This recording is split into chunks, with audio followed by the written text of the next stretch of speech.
ვინ განიცდის ტკივილის წინასწარ? შფოთვარი ადამიანი.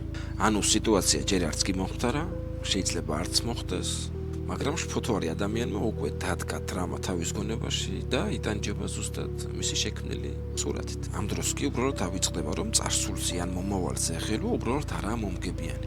იმიტომ რომ წარსული უკვე მოხდა, ხოლო მომავალი დამოკიდებულია ჩვენს დღევანდელ ქმედებას. ამიტომ შფოთვარი ადამიანს სჭირდება არაჯანსაღი ფანტაზიების ნაცვლად საღი გონებით მოვლენების დაშვება.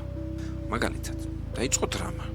აი აქ უნდა აუხსნათ საკუთარ თავს თუ რატომ არ არის ეს პრობლემა ჩვენთვის სამყაროს დასასრული. სანამ რაც გვაშინებს, არ გაგვიკეთებია მისი ფორმულირება, დამალულია, სანამ ბუნდოვანია, მანამ გვაშინებს. ამოვიტანოთ ეს ყველაფერი ზევით, დავუშვათ, რომ ეს შეიძლება მოხდეს, დაუქნიოთ თავი და ისიც გვახსოვდეს, რომ არ არსებობს პრობლემა, რომლის მოგვარებაც არ შეიძლება.